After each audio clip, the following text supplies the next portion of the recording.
Hello? You still alive?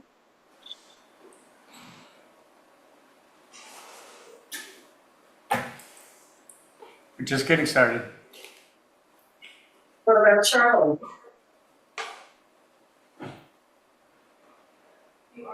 Okay, great. Good afternoon. It is Wednesday, December 11th at 5 p.m. and we are convening the meeting of the Charter and Code Review Committee at the Life Saving Station in Dewey Beach, Delaware. I'm Dave Lyons, the chairman of the committee, and I'm calling to order this meeting in accordance with the state of Delaware and the town of Dewey Beach requirements. This meeting is being live streamed via Zoom, and we are here in attendance at the Life Saving Station in Dewey Beach as well.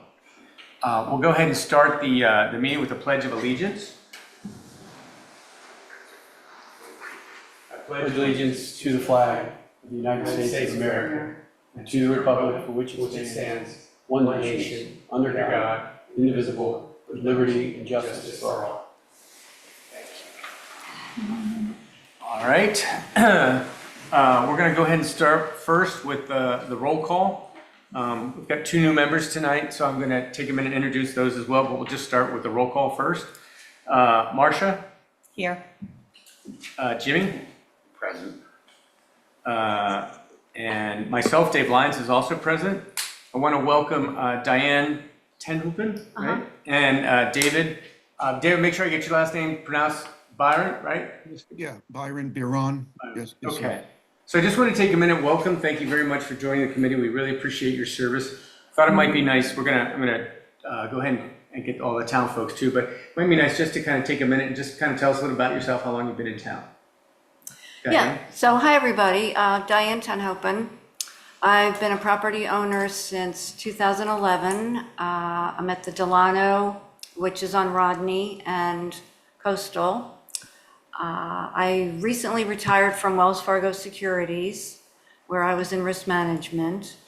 I served on the audit committee several years ago during the police equipment event, I'll just call it. And with retiring, I decided it was time to get involved again. So I thought I'd volunteer for a committee. Great. So here I Thank you am. and welcome. David?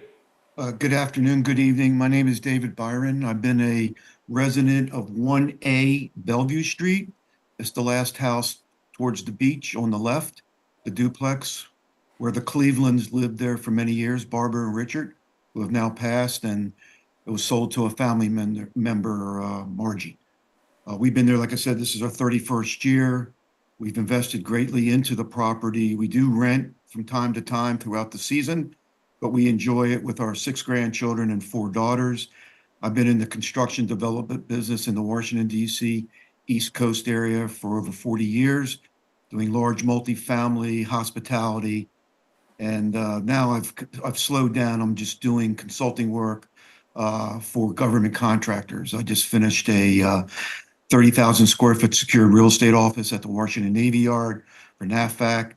And right now I'm on a Homeland Security contract with TSA, doing lead construction, design, leasing for 80 TSA locations in airports around the United States, working from my house. It's great. Thank you, David, and we really appreciate you joining us. Welcome aboard. Thank you. Looking forward. Just so we're clear, there's 7 members of the committee. We have 5 present so that we do have a quorum tonight to conduct business. With that, I'm going to go ahead and just poll the town officials. Bill Zolper, present. Present. Jim Dedes is present. And Commissioner Persinger is also present. Here. All right. Okay. I think that's everyone at this point. The next is, let's go ahead and first action would be to adopt the agenda for today's meeting. Can I get a motion to adopt tonight's agenda? I'll make a motion we adopt tonight's agenda. Thank you, Jimmy. Can I get a second? Second. Great. And all in favor? Aye. Any friends? Okay. Unanimously approved. Next item on the agenda is to go ahead and approve the minutes of October 9th, 2024. Sent those out Does anybody have any questions or comments on those minutes? No? Okay. Can I get a motion to approve those minutes? I make a motion, we approve the minutes from the. Second. And second. All right. All in favor? Aye. Okay. Great. All right. So we'll go ahead and move on. The first thing I will do is I will open public discussion for each agenda item as we consider it. I want to talk about each item individually, do a vote, and then we'll move on to the next one. So before I get to that, are there any general comments from the committee members around the table that anybody wants to bring up? No? Okay. Any general? Do you have extra copies? I was out of paper. Yeah, you need the agenda? Yeah. Thank you. Any general comments from the public? Okay. So then we're going to move on to the first agenda item. The topic is to discuss and possibly vote to recommend to Town Council amendments to Section 185-51 of the Town Code to revise setbacks for dipping pools. And we did label it dipping pools when we put it on the agenda, so that's what it is. So at this point, I'm going to open the agenda, open public discussion on the first agenda item. I do want to just provide a little background on this topic real quick. So this committee did discuss this item and recommend to the commissioners that alternative setbacks be evaluated for dipping pools last summer. There was significant public comment about the item at that time. We recommended to the commissioners that the topic be pulled from the summer meeting because there was lack of clarity in terms of what we were recommending. So we're bringing it back tonight just to be able to hopefully clarify what the recommendation would be or what our proposal would be and evaluate whether or not we want to make a recommendation again to the commissioners. So with that, Marcia has asked that we bring this item forward.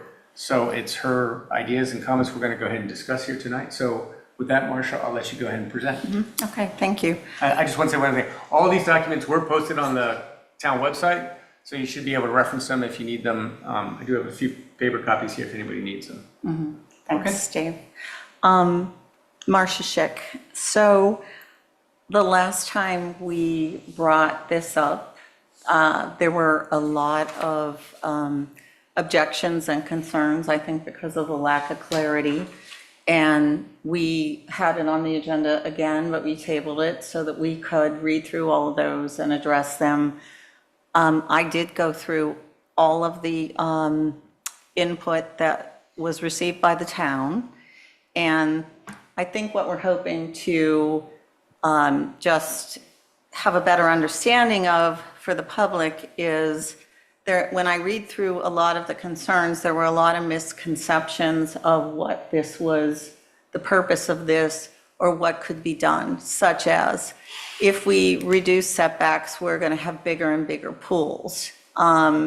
If we reduce setbacks, this is really for large rental houses and that are 5 bedrooms or more that want bigger pools. And we're going to create more noise because we're going to have bigger pools. So I think we went through some of this and Dave and I talked about this.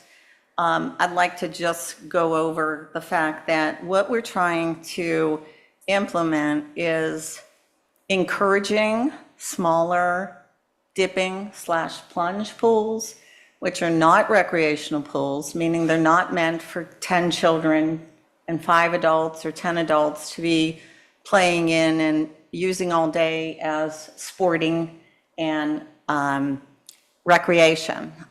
Plunge and dipping pools are not considered recreational pools because of the size. They're generally 8 to 10 feet wide maximum and 15 to 18 feet long maximum. They are generally no deeper than 4 feet, and they have a series of seating areas all around the pool. So the load capacity of a plunge pool that might be 8 feet by 15 feet is about 6 to 8 people. And there's not very much area, if any, for swimming or recreating. So that's one of the things we want to clarify. There were a lot of comments that said we're going to allow them to build 2 to 3 feet away from the property line. and that's going to cause structural problems with digging down 4 feet for a pool, and I'll go through that, and we've addressed that. We feel like if we give some incentives to do smaller pools, the size in terms of the cost is not an incentive. If you build a plunge pool, it's $80,000, and if you build a pool that's 15 by 30 feet long, it's $80,000. So there's really not an incentive in price.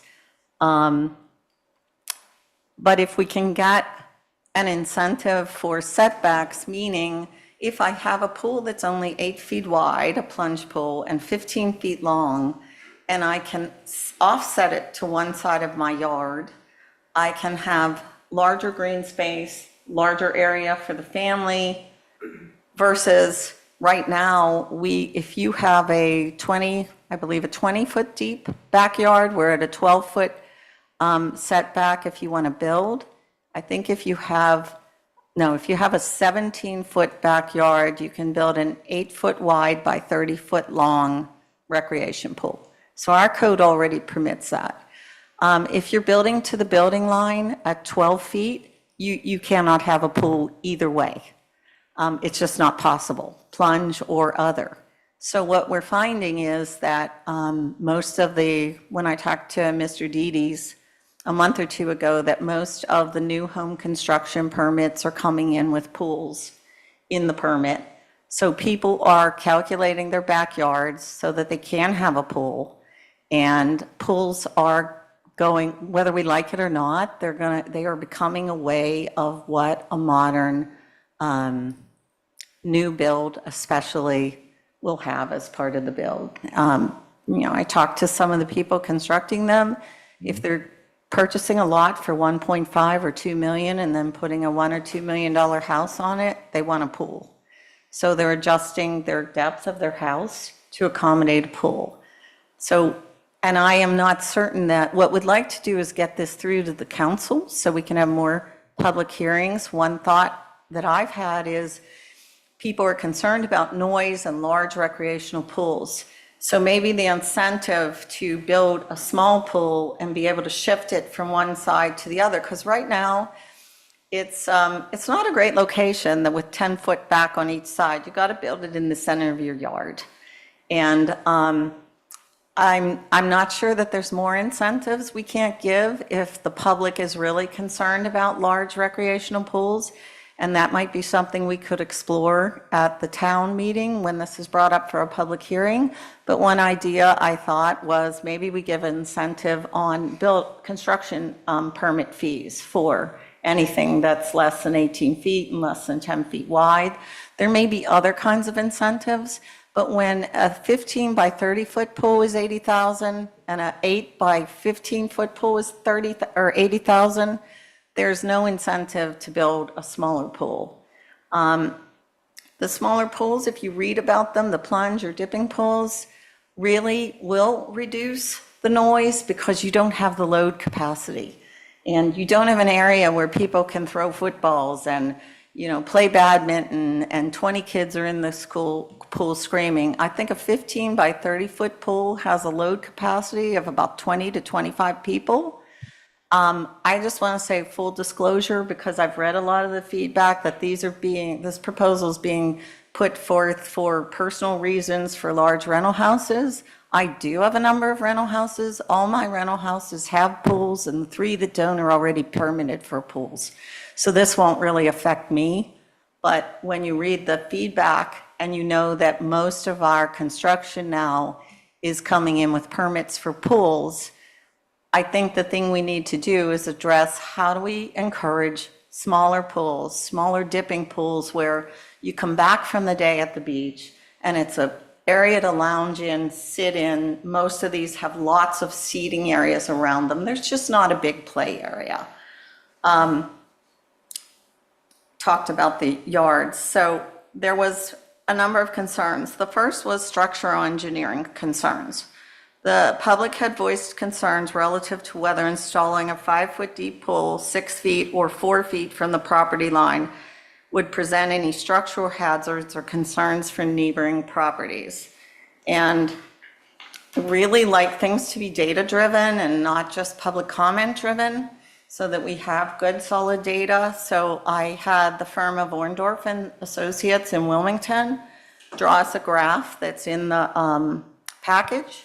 And basically, what it says is you could build a pool up to 3 feet of the property line, and there are no structural engineering concerns about a collapse, an effect on your neighbor's property, which was a lot of the public comment last time, that it's too close, my property will collapse.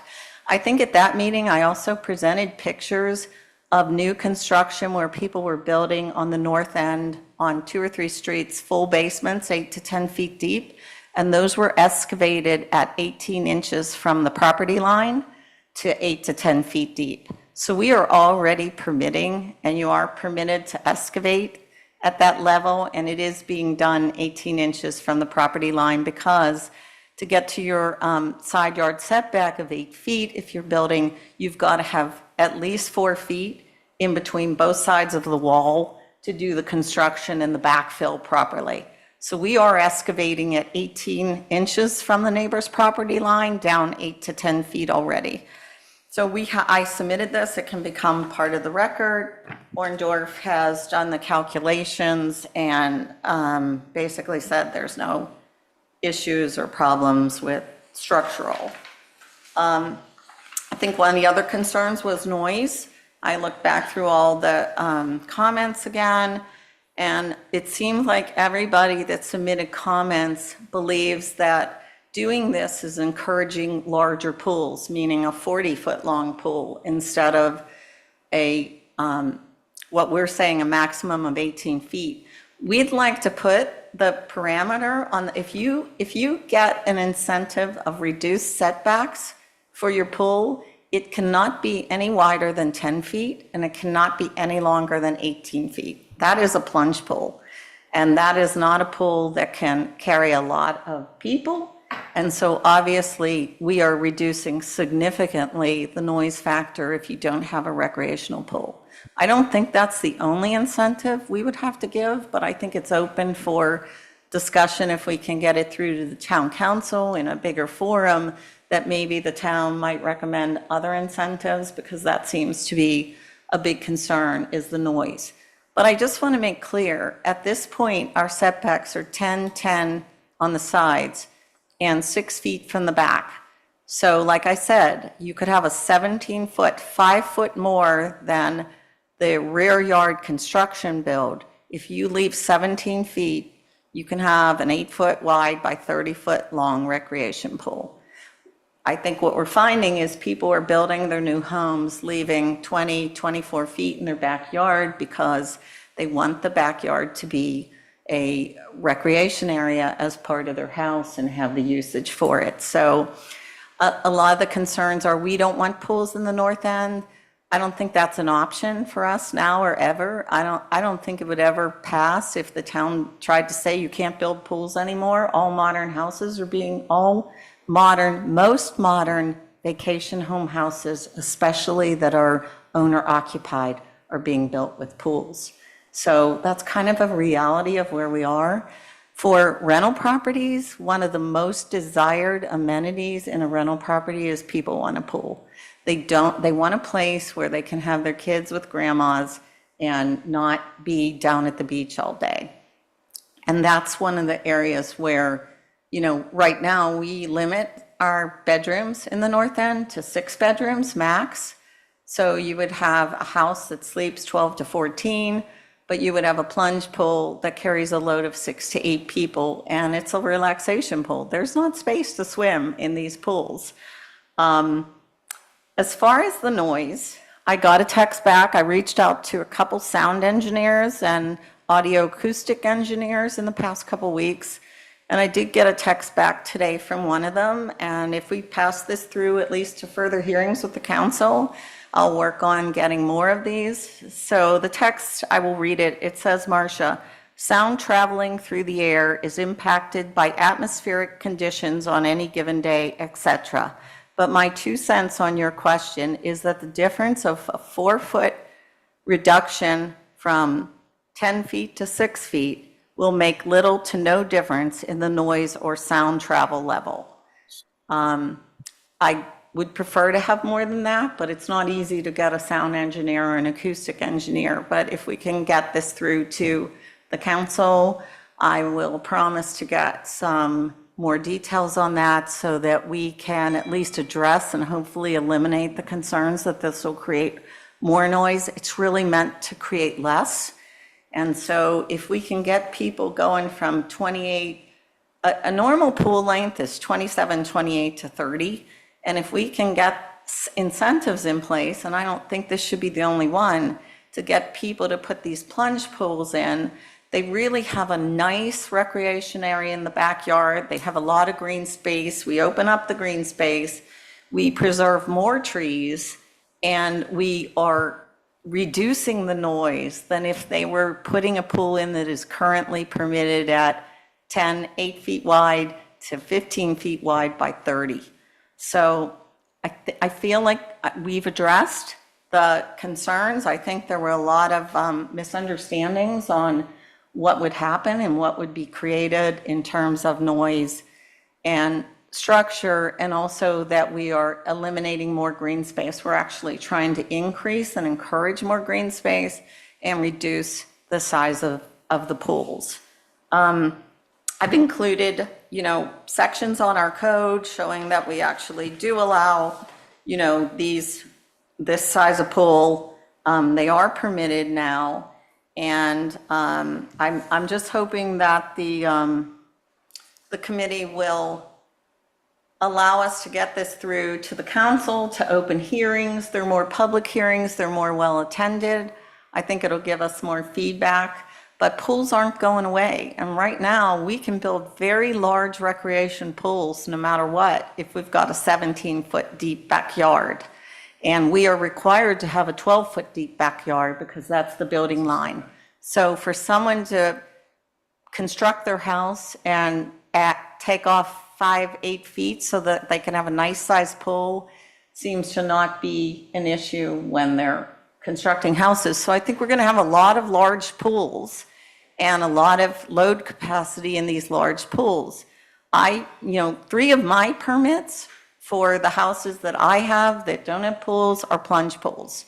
They're 8 feet wide by 12 to 15 feet long. And those are rental properties for me. I didn't want to put in a 30-foot long pool. It is the same price for me to do it, but those are already permitted. So this doesn't affect me. I wanted to just, a lot of the comments were, the pictures we show were in areas where there's palm trees and everything.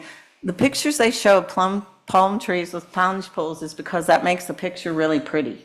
But plunge pools are everywhere.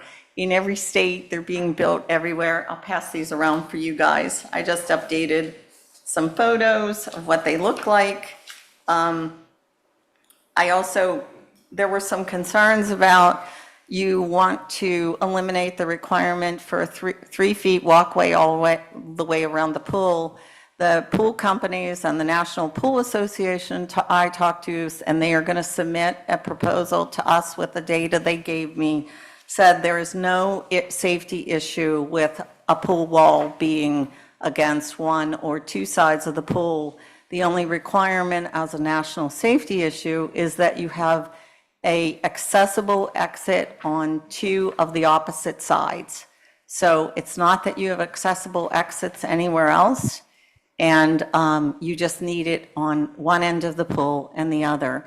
And actually, one end is steps, the other can be just a bench where someone can get themselves onto a bench to get out of the pool. Rehoboth has the same qualifications. I just installed a pool in Rehoboth, and the requirement on the opposite end was a bench seating, met the requirements for safety for exiting the pool. And if I wanted a wall on one side with fountains, it is permitted in Rehoboth, and they do have properties that already have walls on the side. And I say walls because that's really become a modern pool design. When you think about pool standards, that these were pulled from the national standards probably, and they were back in the day, I'm guessing they're 20 or more years old when you had public pools and you had to have full walkarounds and full walk-arounds for public pools. That's not when private owners were installing pools at, at almost every house that's being built now. And those standards have changed, and most of the pools now are being built with at least one feature wall on one side of the pool, meaning that wall may have fire pits, they're very elaborate, they're very expensive. They may have fire pits. Most often, they have some kind of water feature that is a waterfall, that is soothing and provides ambient noise. I have a couple examples. This is an example of, I made sure I tried to find them not with palm trees. This is an example of a single-family home where the pool was built within 12 inches of the house. Also from our structural engineer, not a problem. It can be built up to the house.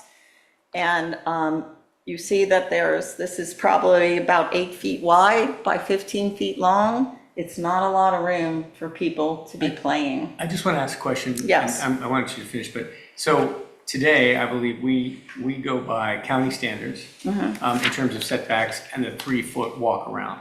That's what we have used today. So you're suggesting in this proposal that we would deviate from what the county standard is, and we wouldn't necessarily have the 3-foot walk around the pool. I'm saying that the 3-foot walk around is not a safety requirement. The county may have adopted it, but the county's position is if you adopt something different, you just have to meet the national safety requirements. So it's up to us whether we want to do that. We have to meet certain minimal safety requirements that are published. And from my experience with Rehoboth and Corey, that is one exit on each end. And Rehoboth has built and are building pools with walled fountains on one side. So the fact that Rehoboth's doing it, they have changed theirs to accommodate that. But I think this is really one I like, these couple examples of a plunge pool. They're very small pools. They're very much geared toward lounging, not recreating. And I think we're going to find that more and more people are, whether you're an old cottage, if you've got the backyard space, they're installing pools. And I don't think it's driven toward rental houses. I think rental houses have a desire for pools just as much as owner-occupied houses. You have a pool, I have a pool at my own house.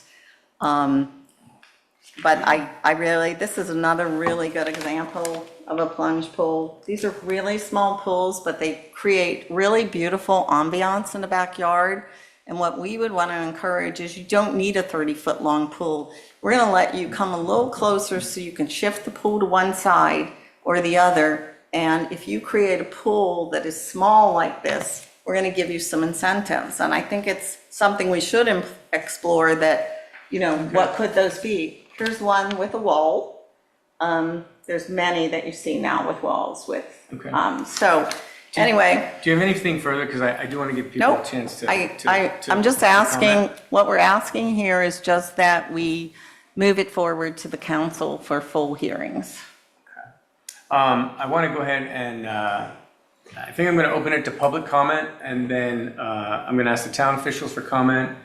And then anybody on the committee that has comments or questions, I'll turn to you next, if that's it. Everybody okay with that? Okay, so let's go ahead and open it to any public comment. I see Cindy's on, so Surprise, yes. good evening, Cindy, how are you? Hi, I'm fine, thank you. I'm Cindy Souza. I live at 113 West Street in the North End. And unfortunately, Marcia, I'm sorry, I'm one of those folks who does not want to see the pools moved 3 feet closer to my back property line. I have 2 pools behind me, neither of which are 30 feet wide. They would be, under your definition, dipping pools. And I can tell you both of those homes are rentals. My neighbors, my 3 neighbors up and down behind them, we constantly are barraged in the weekends and evenings by the renters who stay there. And it isn't just because they're in the pool, it's because everybody's lounging around the pool, they're drinking, they're having a great time. And I'm all for that. But and if you want to build a pool, have at it. I'm okay with that. I just don't want them 3 feet closer to my back property line. That's the issue for me. In addition, your committee, this committee, and Gary have worked very hard to create the green space, to create less permeable surfaces. And all I can imagine now is, you're talking about people not wanting to make a smaller house so they can have the pool in the backyard. So if you can move the pool 3 feet closer to the back property line, you're now able to build a bigger house, more square footage. And you are most likely talking about some sort of decking, non-permeable surfaces between the house and the pool. And if you maintain the 3-foot perimeter around the pool that the county has, that we are in compliance with what the county has, you are negating everything that you've talked about, you and the council, I'll make it the broad you, about wanting more green space and more permeable surfaces. I really think that we have to address, with the Climate Change Committee, with the Infrastructure Committee, and with this committee, all of the effects of the more building, the deeper building, the more non-permeable surfaces, because we are facing bigger issues with flooding in the north end now, as well as down on Reed Street, et cetera. So I'm just speaking my piece that I am not in favor of moving the back lot line. Okay, so Cindy, I have a question real quick. So the back lot line is now 6 feet. And Yes. if we left the back lot line at 6 feet and we made the side lot lines at what we're proposing, 6 feet, we have the same lot lines which are acceptable now. We have the same setbacks which are acceptable now. Does that seem acceptable? Well, I personally, no, because I could jump across my fence and enjoy the party because I hear the noise, and my neighbors and I hear the noise. So do I want it to be any closer? The answer is no. Personally, I'd rather have it closer back to the house, but to whatever house it's the pool is being built in, but I certainly don't want to see it closer to a back lot line. Okay, I want to get, David, you have a question or a comment? I do, and I've been chatting during this great presentation. Just a few things. I think it's a little biased because you are a developer with 3 homes with pools, and it sounds like you might continue to be a developer, so you're looking maybe for your best interest. It is cheaper to build a smaller pool. It's not $80,000 to build a 30-foot or an 80-foot pool. It's less labor, it's less material, so it's a fact. It's cheaper to build less. Is the fencing still the same? I'm reading my comments from my chat.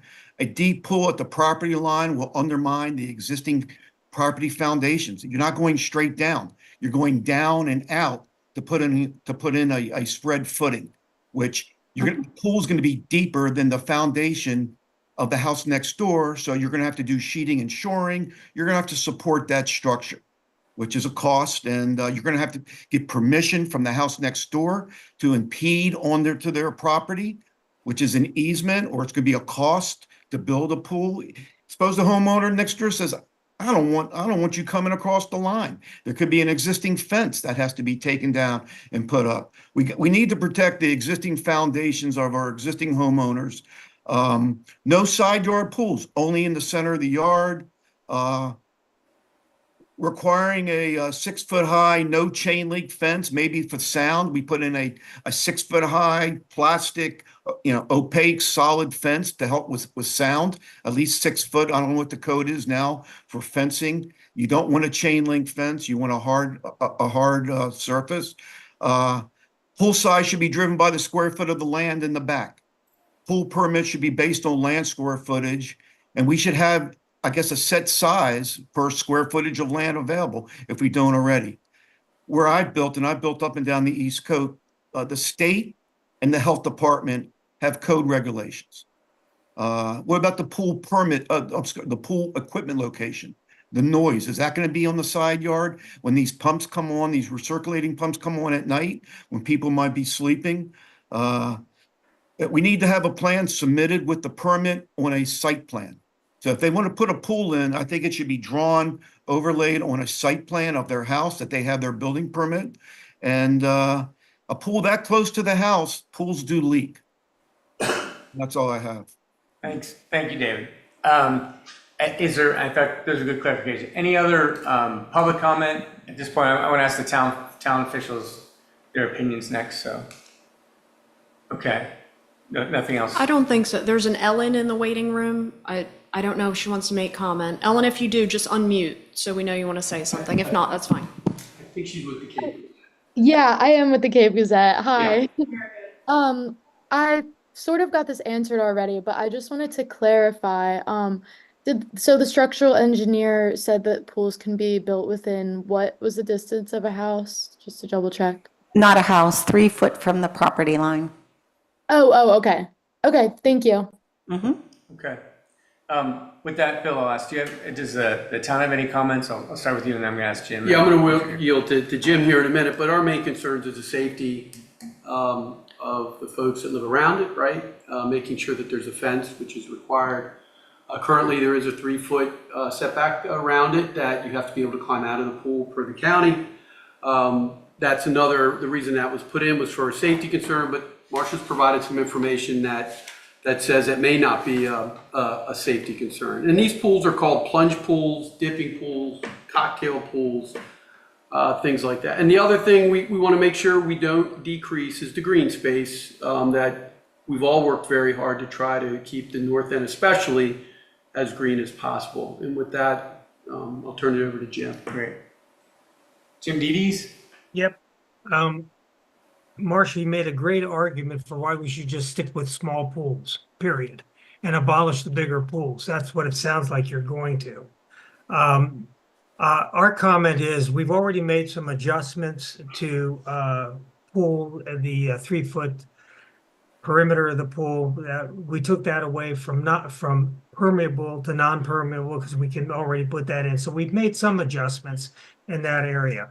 The town does not have a definition for a plunge pool or a dipping pool. We don't have that. We just have a definition for a pool. And the requirements are anything over 18 inches is a pool. That's all we go by. And that's what the Sussex County has stated.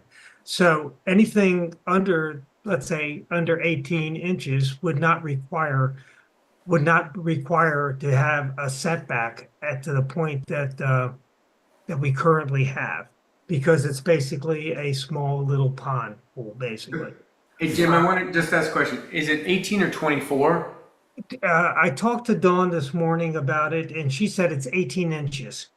I just want to say it's 24 inches. Okay, so let's say In it's the code, 24. It's in the Anything code, but- 24 inches. So if anybody decides to put it lower than 24, that's great. You don't need to you can take it up closer to the setback. We don't have that 6 foot and 10 foot.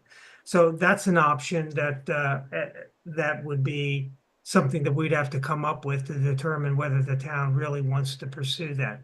Safety is always an issue. We're always concerned about that.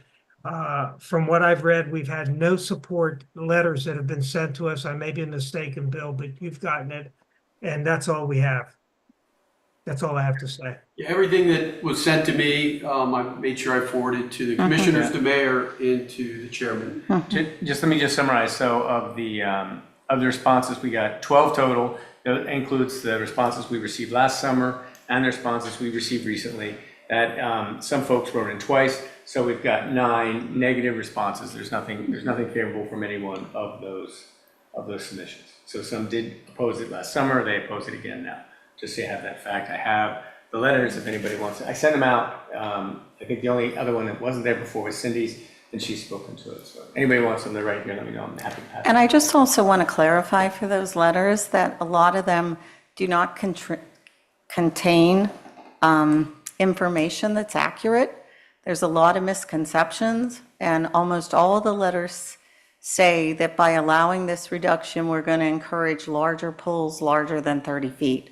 So when I look at the letters, I'd really like to get this to a public hearing where more people can come and actually see the data, because most of the letters had misconceptions on what was happening, and they articulated those misconceptions in those letters.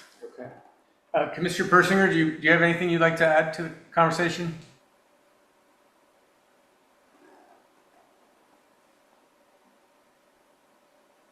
Sorry, I don't have anything substantive to say, but I think it's, you should be clear about what the objective is here. And Marcia's last point was, I think very, very clear, in fact, that you would only get those reduced setbacks if you built a smaller pool. So would not encourage larger pools. And I think that the committee just needs to be clear about that and make a decision on whether or not you want to move this forward. Okay. At this point, I'll go ahead and ask the committee members if they'd like to make any comments or questions. Would you want to start? I'm good. Okay, Diane? Yeah, this might be more of a question, but with the larger pools, just in listening to all the conversation about the setbacks, would it be feasible for them to start to ask for a change in their setback? No, it would require this to go through the council. The council will have public hearings. Then if the council moved it forward, the process would be it goes to the Planning and Zoning Committee for full public hearings. So there are 2 more public processes. And as we get to those processes, particularly with council meetings, you'll find more and more people come to participate. We generally don't have a lot. But so you go through 3 layers: us, the council, Planning and Zoning. And Planning and Zoning does not have any authority to make a decision. They're only a recommending body. So what they would do is they would bring back a recommendation to the council that would say, after 3 public hearings, here's the comments, we've made changes on this, we've made adjustments, here's our recommendation. And then by the 4th round, when it comes back to the council, it would be the council that takes the vote in a public hearing with public comment. Right, and I guess what I didn't phrase it properly was, long-term, what's to stop the people with the larger pools, coming forward and saying, well, we'd like a larger pool, and what about adjusting our setbacks? So, because this would be like any other piece of legislation that we have codified, and it's codified only for a certain size of a pool. Yeah, so the difference here that was not necessarily specified in the last discussion was actually the size of the pool. And I will, so we're only saying this setback would apply for a pool that is 10 by 18 long. That is the only difference, right? Max. So less than that, you would still be able to get a setback. That's the difference that we didn't have last time. I will also say, I don't know that we wanted, the things we wanted. Can we ask whoever's on to mute, please? I thought the dipping pool was going to be 24 and less, or I thought we were going to have a better definition for dipping pool, which this time we've come up with the word plunge pool. So that's a little difference to me in this discussion going around this time, is that we've kind of moved from dipping to plunge. Plunge implies I can go a traditional depth, right? 6-8 feet down. No, I think well, that's up to us. Right, but we haven't specified it here. Yeah, but that can be specified, and what's nice about the process is we can add that in now. It can be no more than 4 feet. We can add whatever we want for our recommendation to go to council, then it's going to be open for the council at another public hearing to take comments, and they may change everything, or they may throw it out and say, we don't want it. But at that point, the council's going to get the feedback and the letters, and it's going to be a broader public hearing. And there's going to be more eyes, and then there's going to be more eyes at the planning and zoning level, and they may request more information. And I think it gives us the time to actually tighten it and make it so, yes, plunge pools in our small lots should be adequate for recreating and having a leisure backyard. But right now, the code, there is nothing that prohibits anyone from building a 15-foot wide by 30-foot long recreation pool. So this isn't within the setbacks. Within the current setbacks. Let's be clear. 10 feet. You can build that pool, but it's got to be within 10 feet, right? And 6 feet, yeah. right? 6 feet and 10. Yeah. So that is and with 3 feet around it. Yeah. So that is the current requirement that we have today. So, The only other thing was just, it's already been voiced, the noise. Just because people aren't in the pool doesn't mean they're not going to be noisy next to the pool, so. But we can't restrict that anyway. People have trampolines in their backyards. They put bars in their backyards. They have other recreational things. They can sit right on the property line and have their patio up to it. So I think moving it to the council with fuller open meetings allows more exploration of all this. And so, I think it also allows us to get more professional guidance on, does it make a difference in noise really from 4 feet or from 6 feet to 10 feet on the side yard line? And hearing Cindy, I appreciate what she's saying. I don't want anything closer than 6 feet. Okay, let's consider that. Let's make it all 6 feet. Doesn't have to be 4 feet. This is just exploratory to get this somewhere where we can open this discussion so that everyone's not building full pools. And I just do want to say, having built several pools, if anyone knows anywhere where I can get a discount on a plunge pool and not pay the same as a full-size pool, I would like to know, because I've so not we'll seen we'll it. accept that you disagree with David's. Yes. comment. David, I want to give you a chance. Do you have any other comments or questions that you'd like to make right now? Just maybe one consideration when we talk about permeable areas, do we require no hard surface? If you want to go with a bigger pool in the center of the backyard or whatever, we don't go with hard surfaces, just have grass. Okay. Use grass or use a sand-based material, but prohibit concrete decks that will shed and run. They're not flat. They have a slant to it, and they're going to shed away from the house to the other neighbor's yard. And those are things that can be added. Yeah, I do want to, I'm going to go ahead, I've got some things I've looked at here at first. So I think, if we're going to move this forward, I think, one of the things that has come up in this discussion before is what is the square footage coverage of the lot? We don't consider pools in the square footage coverage of the lot today. We talked about making permeable versus impermeable changes to our code. We've done that. So in my mind, in order for me to even consider this, I would want pools to be considered as part of the square footage utilization of the lot, and I would want it to be considered as part of the permeable coverage. So that would be one thing I would that would be the only thing that would move it off. I think we could even go ahead and consider adding licensing for rental units with pools. I think we should also maybe add things for regulating the way rental pools are managed. And I think you mentioned there is no pool in front yards. You mentioned that in one of the writings here, that you can't do that anymore with the changes we made for green space. Pools, Well, there's nothing in the front yard. No, there's nothing can go in the front yard other than the driveway and the walkway. However, if it's in your buildable footprint, meaning it's in the footprint where you could build a house, our town attorney has confirmed that if I can build a house there, you can build any kind of structure you want there as long as it's not 35 feet high. Right, Bill? There was discussion about that. I'm not sure. I'd have to ask Jim about it. Well, in that case, I would want to tighten that up in this code too, because I'm not going to move. That's something I think we need to fix. If that's not there, that needs to be fixed and cleaned up. But right now. My understanding, based on what we discussed this summer, when we put that front yard change in, is that the only thing that could go in the front yard in that 18-foot setback was.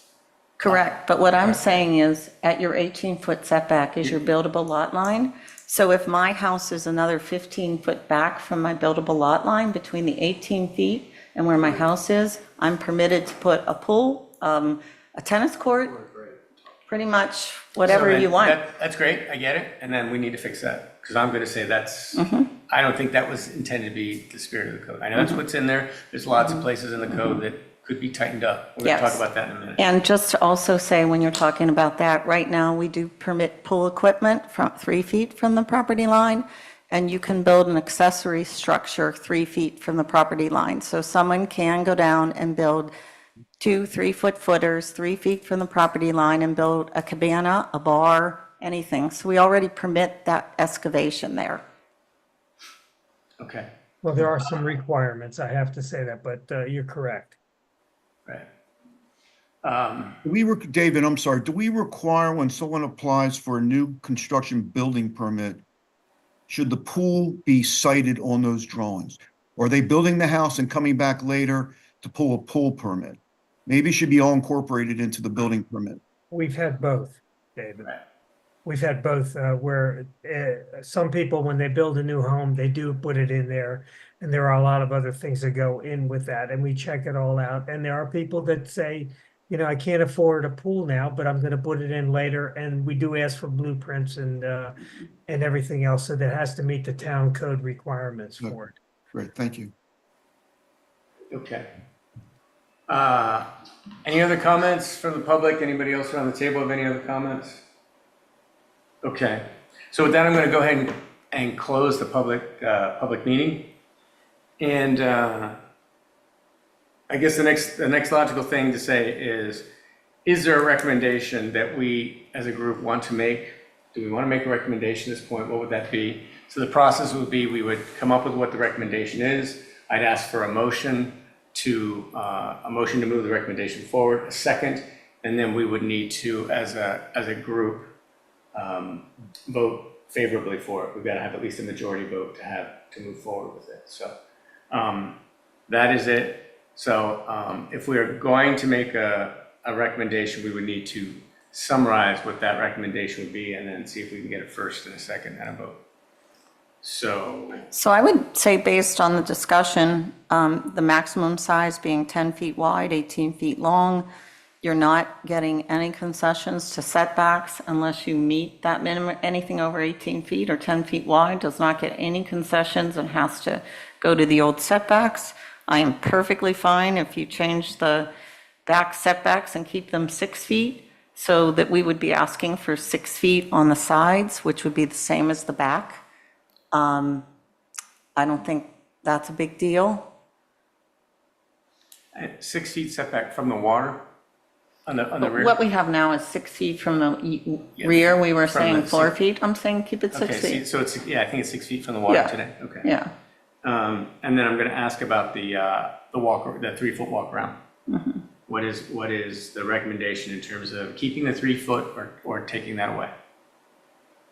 I'm asking that. Are we able to send it to the council with open for discussion to look at safety requirements? Yeah, we can make that I think that would be recommendation. good. I think we would need more So information. what we would want to do is our recommendation be review the 3-foot Safety requirement for walkways. requirement for walkways. ADA requires 5 feet walkways, don't they?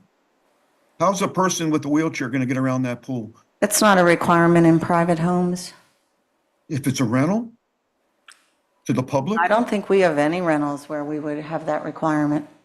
Rentals have pools, I thought, right? I don't think any rentals are required to be ADA compliant. I know our rentals in Dewey Beach have no requirements to be ADA compliant. Okay. I'm going to go with just the 3 feet, and we need to review any safety. Can we say 4.5 foot max depth? That would be a good place. A 4.5 feet for a plunge pool? Yes, for being able to have relief from the setbacks, you can't have a depth greater than 4.5 feet, which is So, what, yeah, where so it would be- everyone can stand. 4 by 10, and it would be 4.5 deep, no more Max. than 4.5 max deep.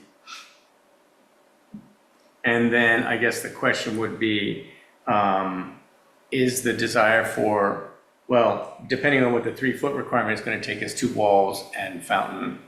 I think that's just a, Are safety. we going to allow pools on the side yards if there's we enough? already allow pools on the side yards. Do we want to continue that, or we want them in the backyard, centered away from the adjacent neighbors? Well, they're still going to have the same setback. If its side yard right now is 10 feet and rear yard is 6 feet, so even if we required it at the current code on side yards, right now, if your house is built in 1960 and your house is 1 foot from the one side yard and you have a 25-foot other side yard, you can build a 30-foot long pool currently on that side So I yard. would add, in order to do this requirement, I would. It has to be in the It backyard. has to be in the backyard only. Yep. That would be the only, the additional requirement that we would add to this if we were going to move it forward. I also, if I would insist that we come up with the math to include the pool, and it needs to be subtracted from the square footage allowable for the house, and or. So I want to ask, that would not be an incentive. That would be a decentive. Yeah, And so I don't think we're going to encourage plunge pools if you're going to, because this is the biggest problem in Rehoboth, and they're having 2 years of hearings on it.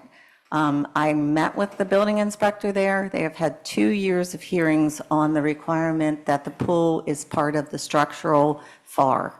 But it is in terms of water runoff. It does have an impact in terms of water runoff on the roof, in terms of what's there. I also think, as part of this, we're worried about the size of the pools and what's going into the houses. Yeah, this is an absolute intent to reduce the size of the footprint of the property and what's covered on the lot.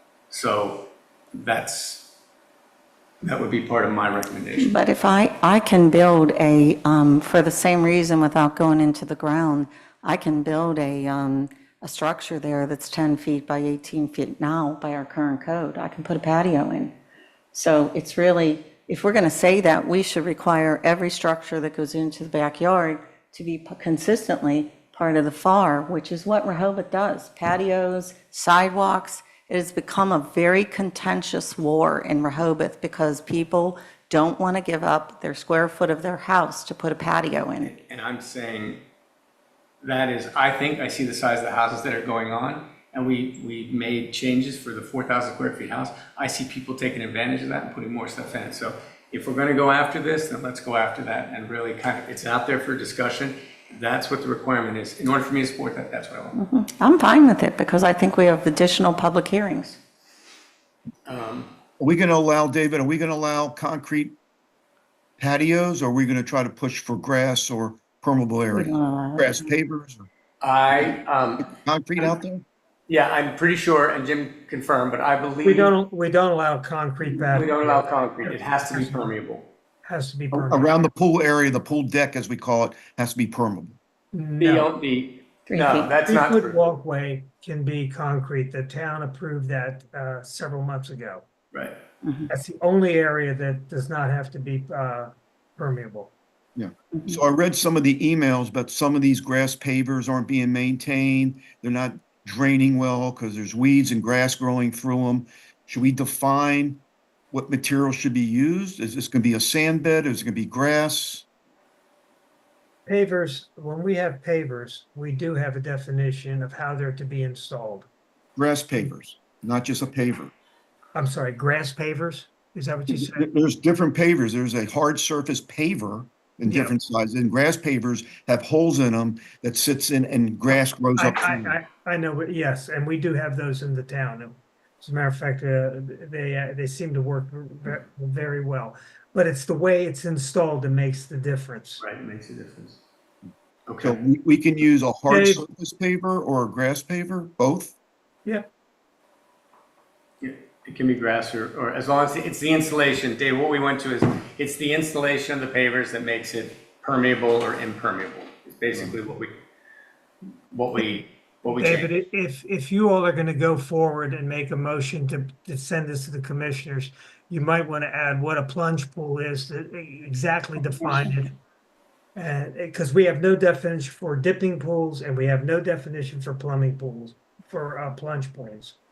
And so I think is a plunge pool at this point defined as a 10 by 18, no more than a 10 by 18 structure that is no deeper than 4.5 feet. Mm-hmm. And then anything, the current code says anything greater than 24 inches is considered a pool. So if you went outside those standards, outside the 10 by 18, you would be back to a regular pool definition. We measure the setback from the inside wall of the pool, the Yes. center of the pool, or the Yes. outside of the coping? We measure from the water line. The water line. Water is. Yeah, So then you have the coping that gets closer in. Yes. right? that would be right. Correct. That's right, David. Okay, so does anybody want me to go through this again and read it again quickly, or does you feel like you have a sense of what's there? I have a sense of what's there. Okay, Dane, you okay? Yeah. All right. So the first I want to get then is with that recommendation, do I have a motion to adopt this recommendation? I'll make the motion. Okay. Is there a second to make the recommendation?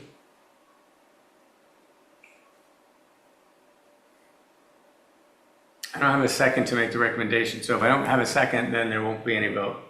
We'll table the issue. Okay. Okay. Okay. So at that point, we're going to go ahead and the agenda item is tabled for this meeting. And with that, we'll move on to the next item. Okay? All right, the next item on the agenda is to discuss and possibly vote to recommend to Town Council amendments to Chapter 101 Flood Damage Reduction. I'm going to read all this for you, and then I'm going to just give you a little background. So the proposed legislation would permit property owners to increase freeboard 1 foot with a corresponding increase in maximum height over the town required freeboard, with a goal of increasing flood protection for their properties and take advantage of additional reduction in insurance premiums.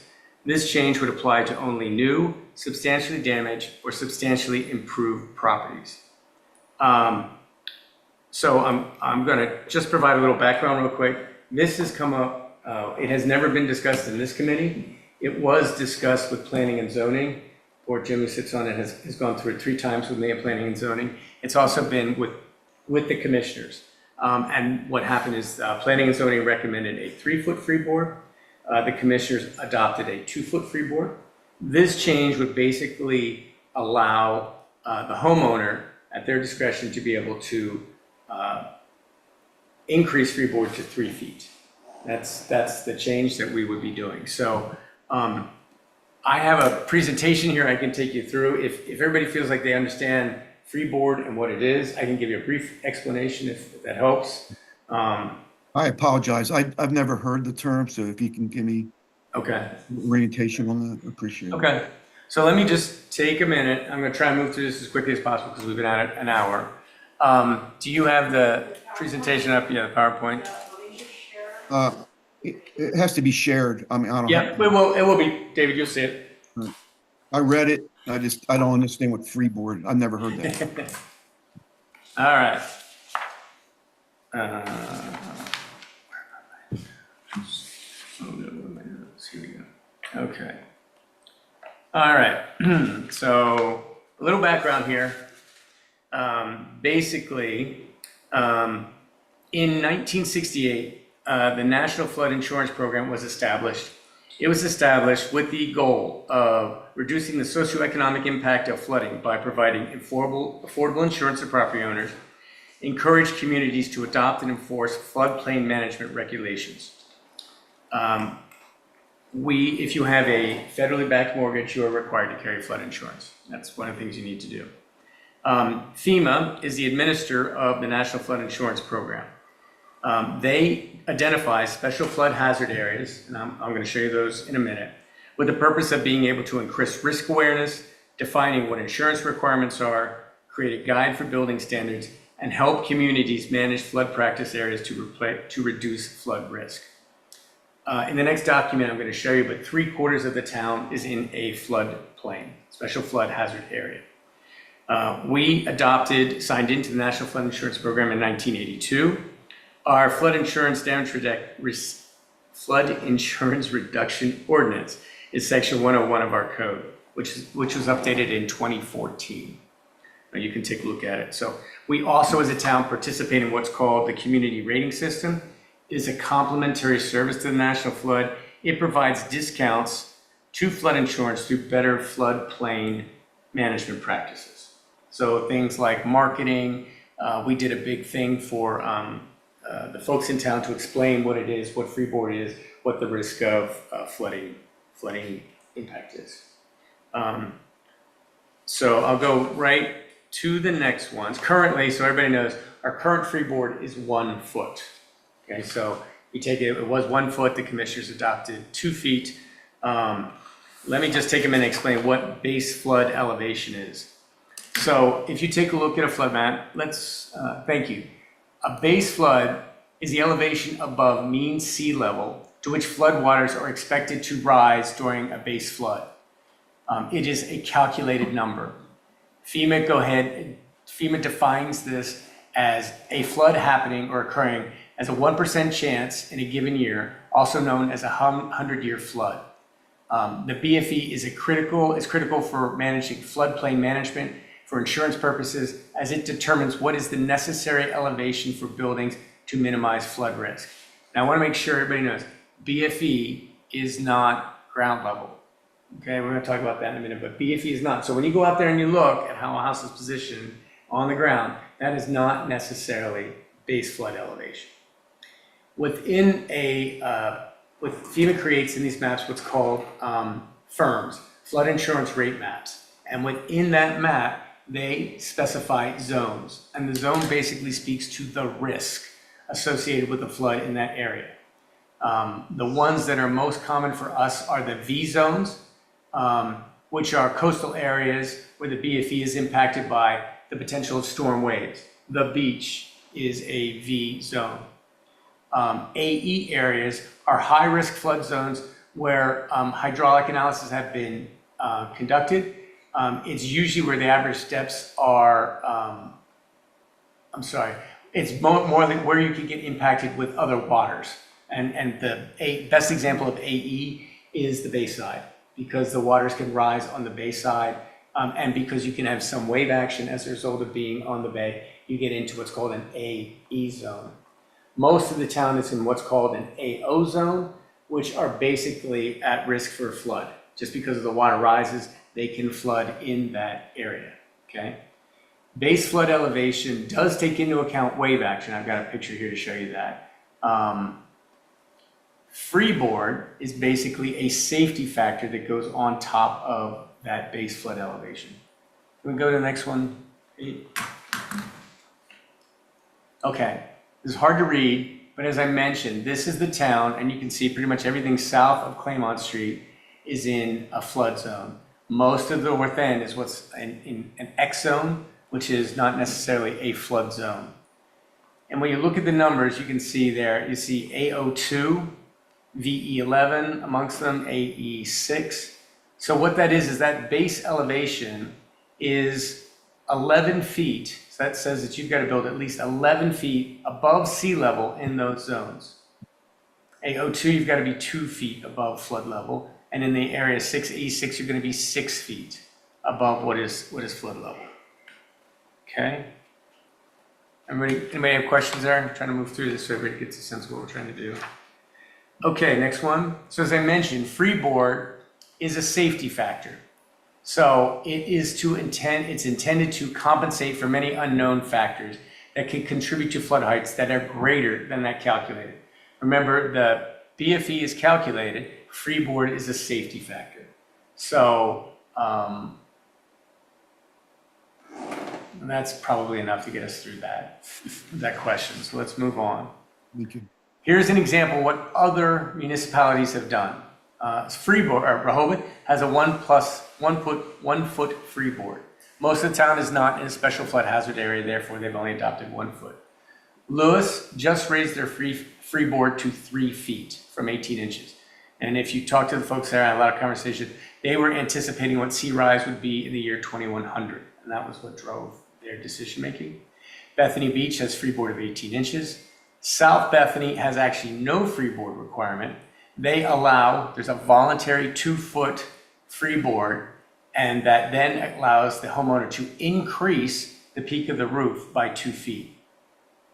Fenwick is 18 to 24 inches, and Henlopen Acres has also adopted the 3 foot freeboard requirement. So why do you increase it? First, it reduces the flood risk.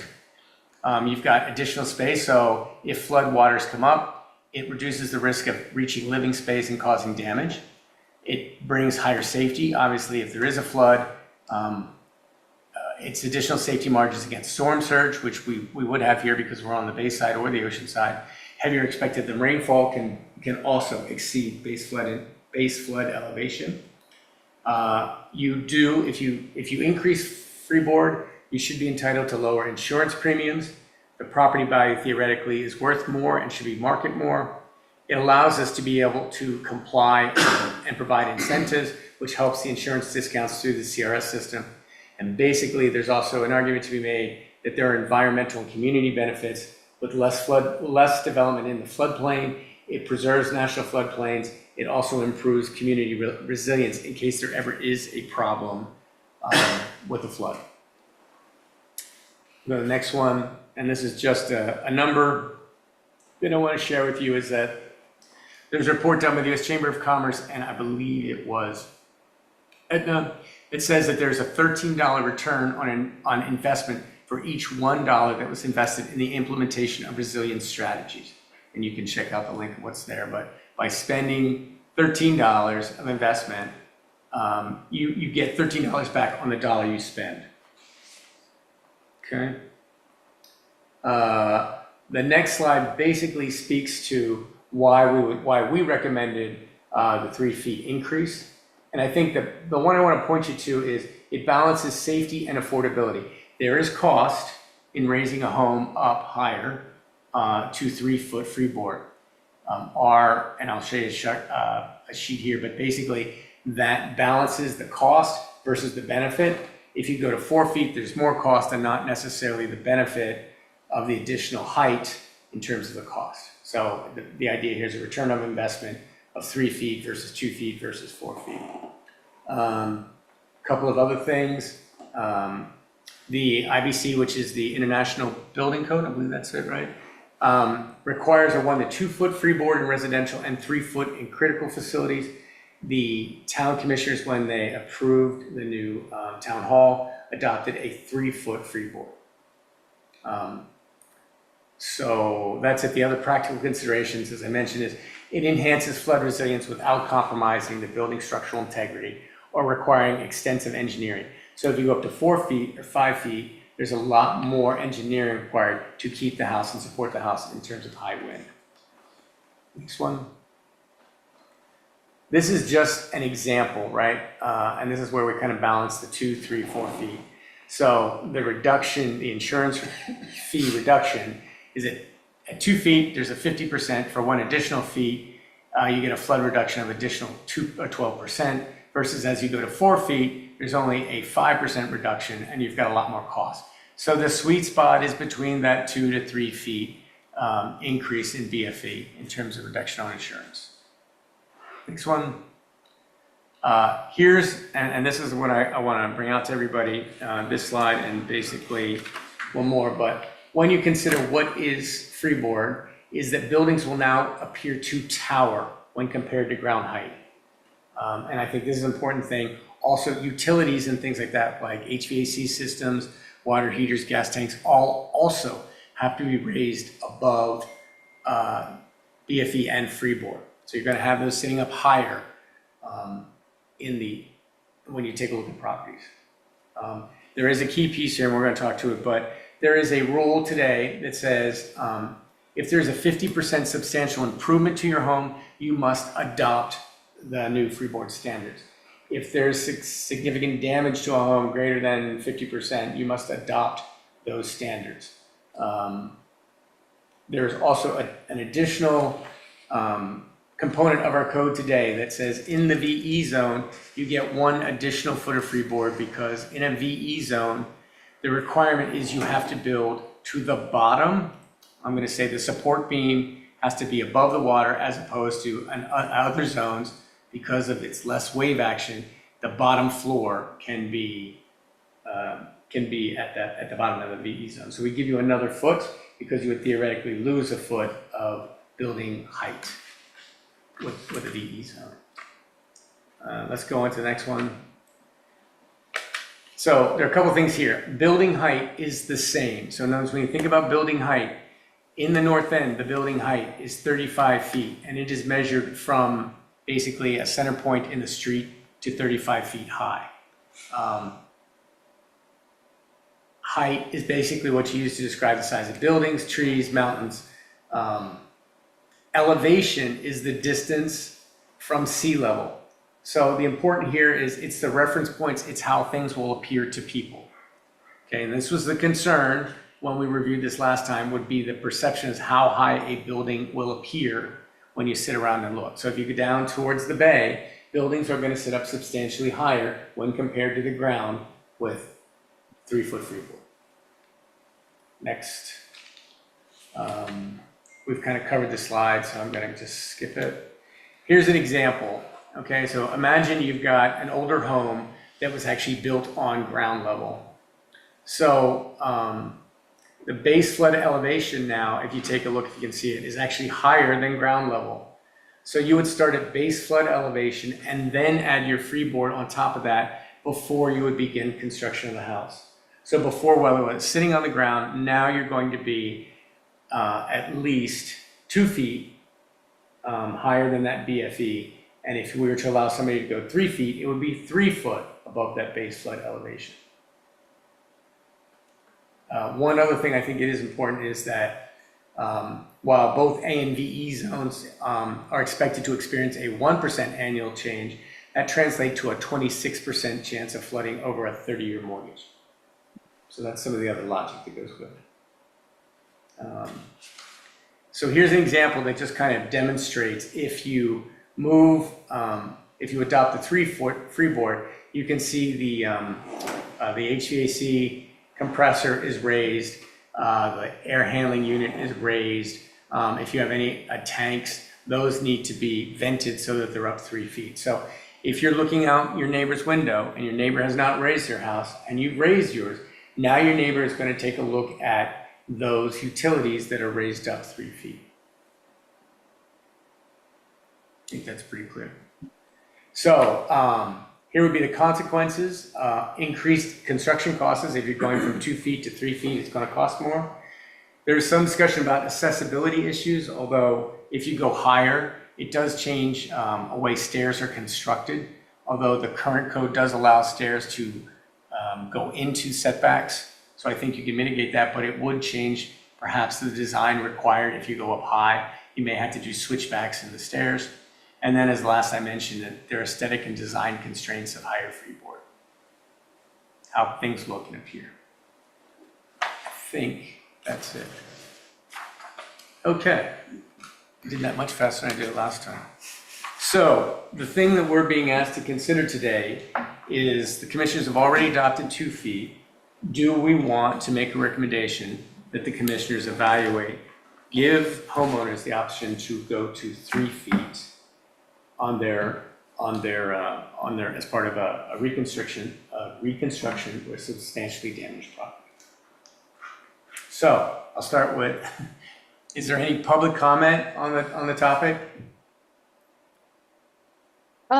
So you said the commissioners have already adopted 2 feet, and so that's what the freeboard is right now, or is it 1 feet, or is it 1 foot? It's currently 1 foot. We grandfathered 6 months until the 2 foot takes action. The 2 feet does require approval of FEMA and DENREC for it to become officially approved. But the anticipation is it will be 2 feet is the standard now. If we were advising somebody on building a house, we would advise them to the 2 foot freeboard standard. Okay, thanks. Got that right? Jim, did I get that right?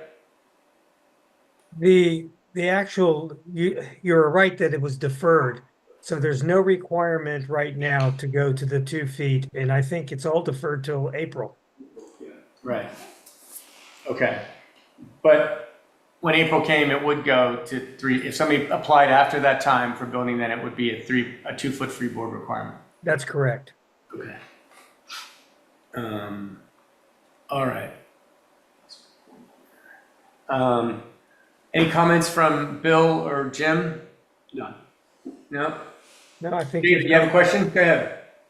Yeah, so if you're on the beach right now at the end of Bellevue, there's 3 rows of dunes, sand dunes by DENREC. And my house is 30 years old, so I guess it's a number 1. I'm 10, 12 feet off the ground, the first living area, interior stairs, but the carport is supported by footings and CMU wall. So if we went to 3, are we still going to be able to keep the 3 levels of dunes? Or does that maybe go away if I don't like them, if they're blocking my view, or I want to do something different out there? The dunes aren't going to go away. They're controlled by the Army Corps of Engineers. And where your property line ends, that's where it ends. My property line ends at the center of the first dune close to my house. Wherever your property line ends, from there out, it belongs to Army Corps, and from there in, if it's your property, you can do what you want with it. Right, so if we stayed at 1 or went to 3, the dunes are always going to be there.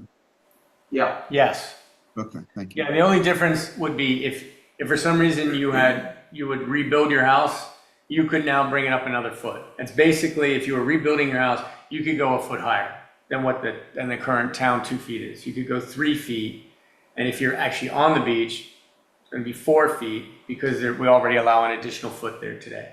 So you could be well over 35 feet, I guess, right? So, yeah, you're right. Good. So the house itself, yes, you're right. That's the thing that we're asked. That's the thing for everybody to consider here is you could build your house, and I got to say, I think you're at 35 feet. So your house would appear, from looking at the ground, up higher than 35 feet. Yeah. Right, because you have the BFE +2 +1 because you're in the VE zone. Then you're going 35 feet on top of the freeboard 3, right? Yeah, So it's 38 feet off or whatever. yeah, right. So here's the thing: the building height is always the building height, Right, right? 35. But how it appears, the elevation of the building higher. will be higher, right? Yeah. That's what we're saying here. Yeah. So you will get, if people rebuild, you will get higher visibility buildings on the beach and probably on the bay, wherever it's low. That's what, So people that don't build and keep their old house and that somebody buys a tear down, they got to have a substantially taller building next to them. that's correct. That's it. You got it. And I think it's a really important comment because what we've tried to preserve in the town forever is that everybody meets the same height limit. So when someone builds 10 years ago and they have a roof deck, they expect to have it for life.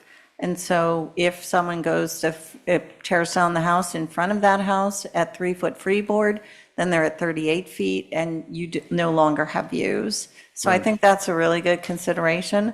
One of the other things I want to say is that even though there's a lot of building lot lines that end in the dunes or partially in the dunes, even though it's your property, there's also another restriction for the oceanfront, which is the DNREC build line. So even though you may own into the dune, you're not going to be able to build into the dune because DNREC has a very aggressive build line. Yeah, that's a good point.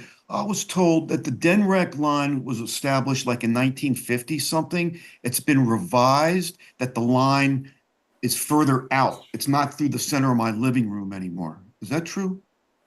It's moving further back, Further back Back towards, into the town. further back into the Into town. the town. It continues to be revised, but it continues to move further back. that means you. from So the- you could lose buildable property line, Right. buildable coverage. Right.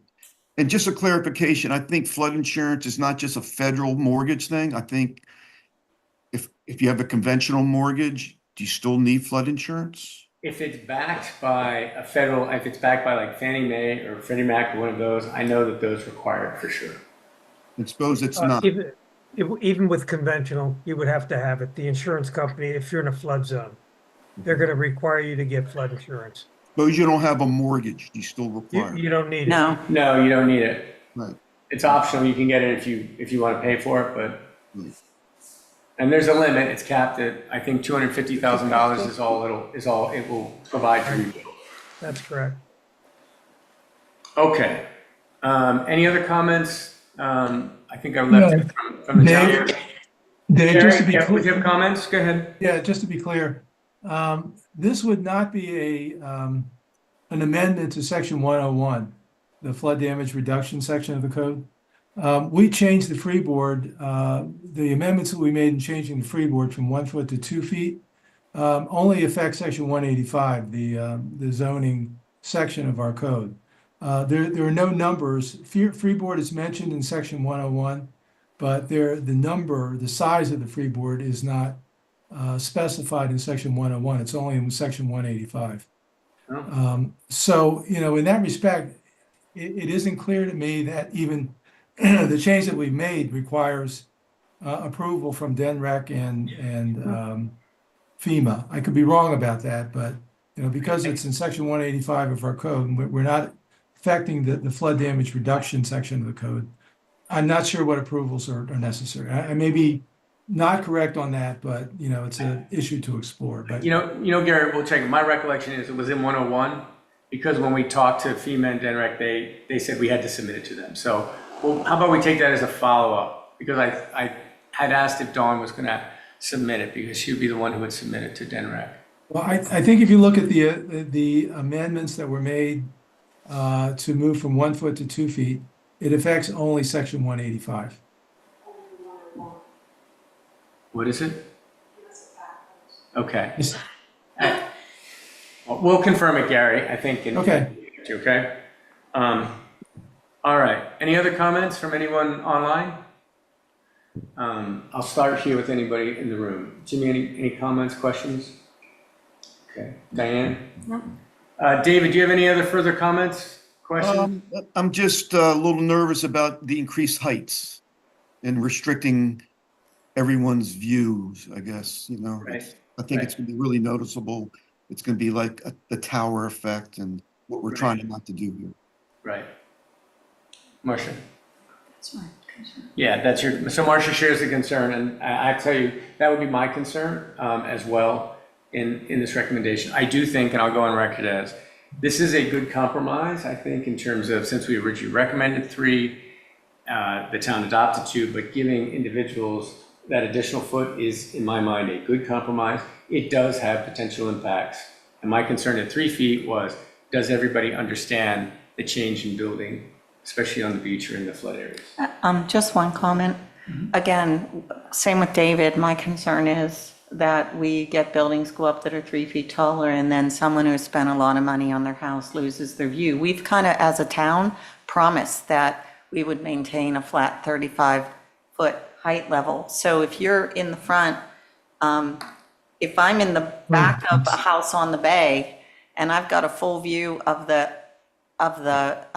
bay, Gary, is it that if the house builds in front of me, that could be 3 feet higher than my house? Well, it could only be 2 feet higher right now than it currently is. Because there's already But 1 it foot would of go to freeboard. 3. Yeah, we've only, right now, the mandatory increase in freeboard is only 1 foot, so it could only be 1 foot higher. Now what we're saying, you could have an additional foot and have an additional 1 foot of height, you know, if you were to do this on a voluntary basis. You know, we don't have any agreement to have a uniform 35-foot height standard. We did that at one point, and that had to be dropped. In a flood zone, your height limit is measured from BFE plus freeboard. So, you know, if you're in AE6 and you have 2 feet of freeboard, you're starting at 8 feet, you can build 32 feet from there. It's also, I mean, you have to realize it's also not the case throughout most of the town that even if you're in AE6 and there's 2 feet of freeboard, that you're really starting your house at 6 feet above ground level, because ground level may already be above sea level. Right. So, you know, the town hall, for example, is already at either 2 or 3 feet above sea level. So, and if it's an AE5, if it's 3 feet above sea level, you'd only have to raise the house, the building 2 feet to meet the BFE, and then additional, in the case of the town hall, they're going an additional 3 feet. So you're really only 5 feet above ground. So you have to take that into consideration as well. And there are some maps, if you look at the Delaware flood planning tool, you can see the approximate elevation of all of the areas of property within the town. Was this discussed during the Hyatt Place process? I know we talked a lot about heights, but freeboarding and the height of the Hyatt Place, was this all just discussed then? Let me comment on that. Yes, there was like 2 years of discussions on it, including what the zoning code calls for, as well as what happens when you're in a flood zone. The issue, the compromise that was worked out was could not be any higher than 45.67 feet. That was the bottom line. And that's what they followed. They had to follow the flood zone in the areas going closer to the bay, because that was part of it was an AE6 and part of the structure was a VE7. So, but the flood zones do change. I mean, it's not a static figure, so it can go up and then it can go down. So all we can go by is when the firm mats are created and we go by. But get your point, Dave. Yes, we did discuss all of that, and it was included in the height of the Hyatt. And I'm by the sure- way, that was part of a lawsuit as well. So, Yeah, because I'm sure that garage does flood, you know? oh God, yes. Yeah. They have pumping to pump it out. Yeah, they pump it all the time. Well, thank you. Okay, so at this point, I'm going to head and close the public discussion on this item. So my question would be, do we want to adopt the recommendation, which would be, we would permit property owners to increase freeboard 1 foot with a corresponding increase in maximum height over the town required freeboard. That is a recommendation. So I would need a motion to adopt that recommendation. Do I have a motion? A motion. Okay, well, I got a first. Thank you, Diana. Is there a second? Let me just clarify. Go ahead. So it's at 2 feet now. It's 2 feet now. So we're giving them the option to go to 3 if they want. That's right. That's what it is. That's the option. I would second that. So you second it? Okay, so I've got a second from Jimmy. How about we go ahead and vote? So I'm going to go ahead and start with, so we'll go through, we'll need a majority to make the recommendation move forward. So David, do you vote in favor or not? Not favored. No, okay. Jimmy? In favor. Diane? In favor. Marcia? I'm not in favor of the 3 feet, but I am in favor of moving it to a larger open forum so that the public has a larger forum to react and vote. So you're going to say Yes. yes? Okay. I'll also say yes to move it forward to a larger, to a forum. I will go on record as, I have concerns about the height, and I still continue to have concerns about whether or not the book makes sense. And we have put it out there many times. We put it out there many times and done everything we can to educate But if people. somebody wants to preserve their property in their house, they should be able to go up a little bit higher. Exactly, and that's the point. That's the point. I mean, I get the views and all that. Right. Okay, so the recommendation is carried. We are an hour and a half in. So I'm going to ask, the last topic was to review some scenarios related to what we've talked about today, but there are inconsistencies in the code today. And what we would do is perhaps maybe we could take a minute and just review the scenarios and think about it. And then maybe we can go back next time. I know it is an hour and a half in, so I'll look around the room. I know people have conflicts. Would you prefer to move this off to the next meeting? I have a hard stop at 7. Okay. Jim, I have a stop as well at 7. at 7? Diane? Yeah, at 7. Okay. Okay. All right. So with that, we're going to go ahead and my goal for this is just to have some discussion. So I'm going to head and we'll move to the next agenda item, which is discuss and possibly vote to recommend to town council clarifications to the code related to elevating properties in flood zones. The committee will review several scenarios that include pre and post flood maps, conforming and non-conforming structures, and substantially damaged and voluntary improved properties to clarify building height restrictions. And attached there are several sections of the code which seem to conflict. So rather than try and come through with what we want the code to say, which is always a challenge, what we want to do is just go through some scenarios, and just for you to think about tonight. We won't make any kind of recommendation, but just think about what makes sense from a home that was constructed before flood maps were created, homes that were maybe created after the flood maps but aren't necessarily complying or conforming to setback standards, and they're substantially damaged. What should the town allow people to do? So with that, Commissioner Persinger, he was kind enough to construct some scenarios Yeah, and the specifics of these scenarios right now are not really the important thing. I just want everybody to understand what we're trying to do here. The town has a variety of housing of various ages, and some are conforming to all of the setback requirements. There are some that, because of the building requirements at a particular time, or maybe they got some exception as they were doing their building, they may not conform to all the setbacks. So there are situations where, you've talked a lot about a property being substantially damaged. And what that means is if the cost to repair that damage is at least 50% of the value of the structure, then you have to meet all of the FEMA requirements for elevating the property, meet the freeboard requirements, and all of in many cases, all of the town zoning restrictions as well. As we started talking about the freeboard issue among the town council members, it seemed to me that there was a real lack of understanding what homeowners must do or could do when they're faced with a situation where the property is damaged, or they're faced with a situation where perhaps they have an older house and they want to do some sort of renovation on that property. The code just simply isn't terribly clear. I went through this with Commissioner Reardon a number of years ago, and we came up with our own ideas of what the code says. But getting agreement on what the code actually says and that we have the right interpretation can be a very long argument. So the thought here was that, okay, well, let's back up. Let's think about the situations that homeowners might face.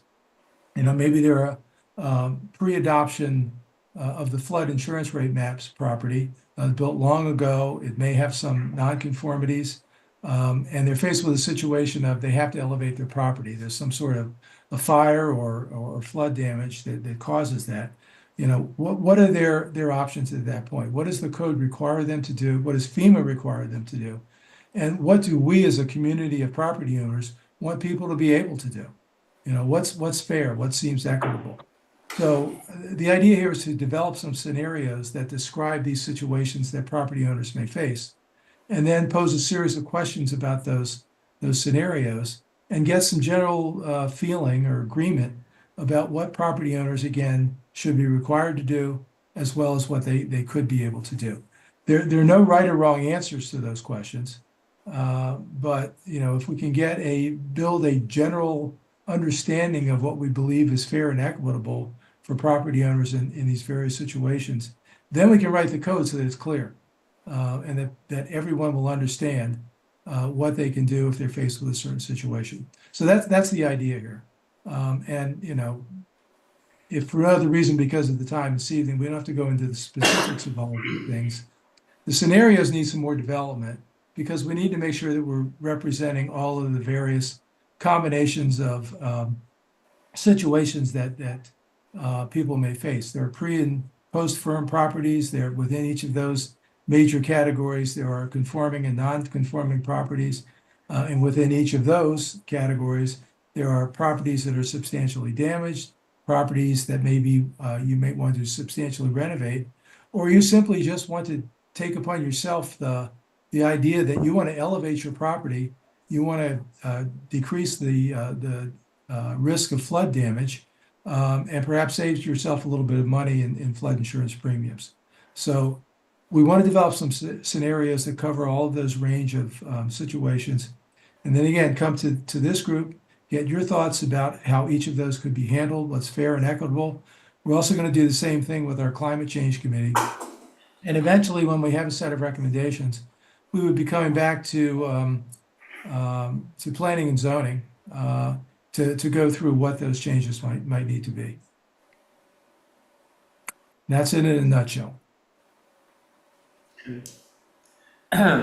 So Gary, should we go through some of these? I mean, you want to take one and go through one? We can certainly do that if you like. The scenario one is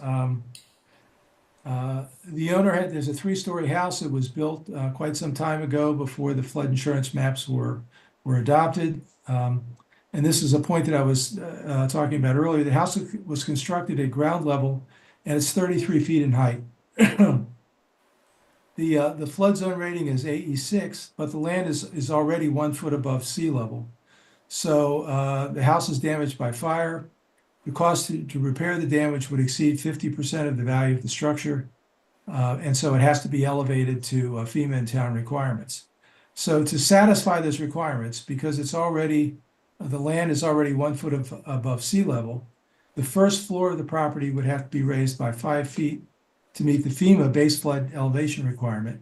And then, assuming we're under the new freeboard requirement of 2 feet, you'd have to raise it an additional 2 feet to satisfy the town's freeboard requirement. So at this point, we're talking about the first floor of the property being 7 feet above the existing ground level. But the structure is already 33 feet, and the elevated structure would exceed the town's maximum allowable height of 32 feet, measured from BFE plus freeboard. There is, in fact, in the town code, and I think this is fairly clearly stated in the town code, it's 185-46. There is a height waiver for pre-firm properties that are substantially damaged and must be elevated.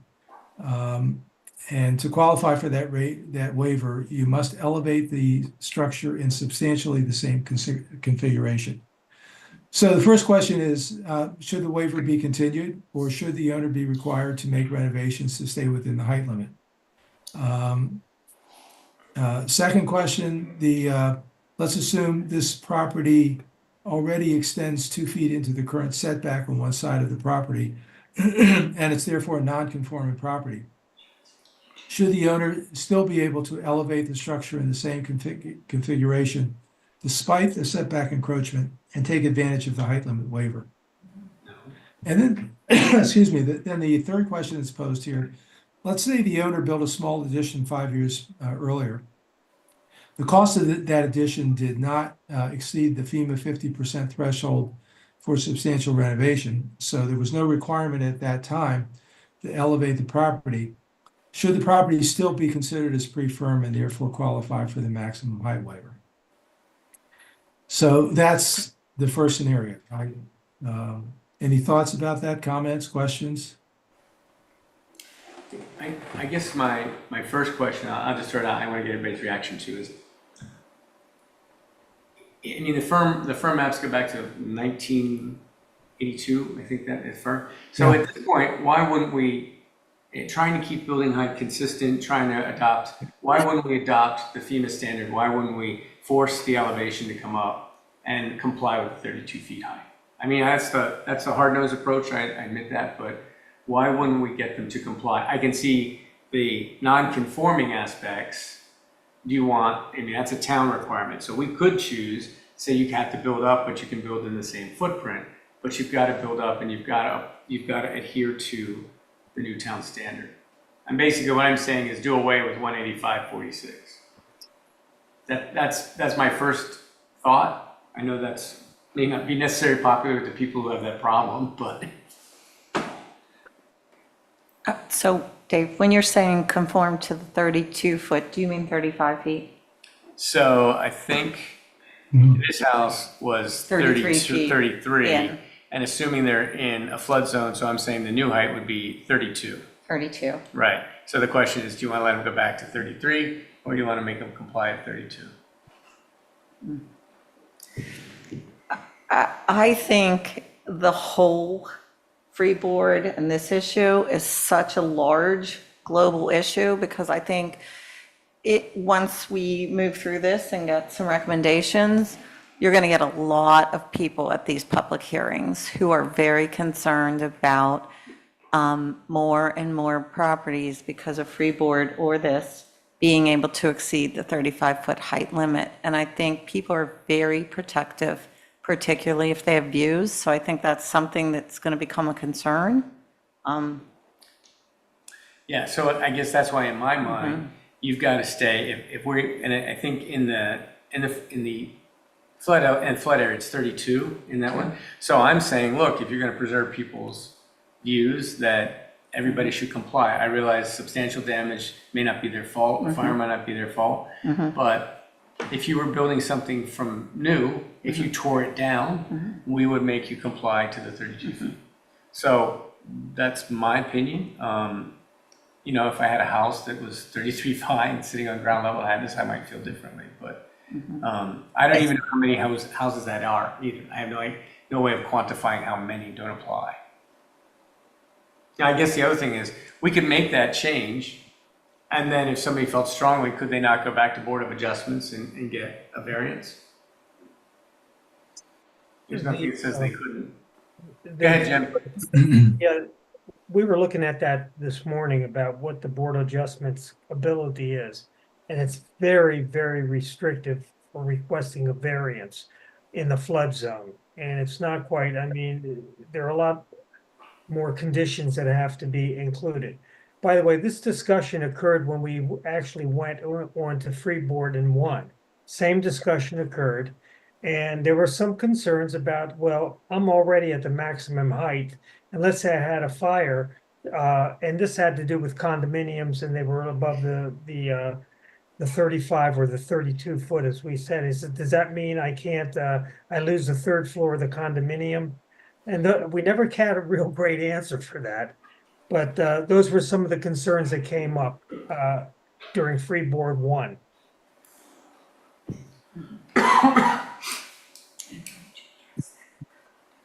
Yeah, so Jim, let me ask a question. If you had a condo in that scenario that was originally built at 33, could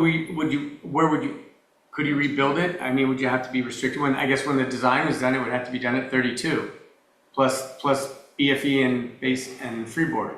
Well, that's the question. I think you have to look at it from two different angles. One, if it's a single family home that goes versus you've had a 3-story condo. So somebody loses that third story, people are going to lose their homes.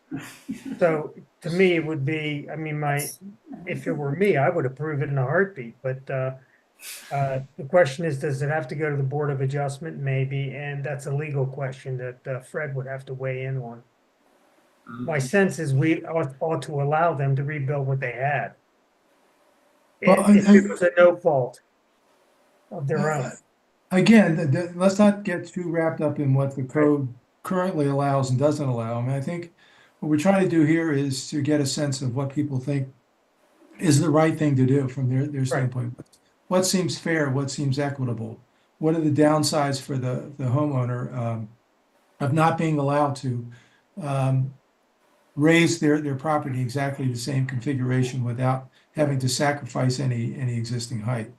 You know, it could be also, you could have another situation, let's say, where we did have for a short period of time, we did have a uniform 35-foot height limit within town. And what if somebody in the flood zone built to that 35-foot height limit?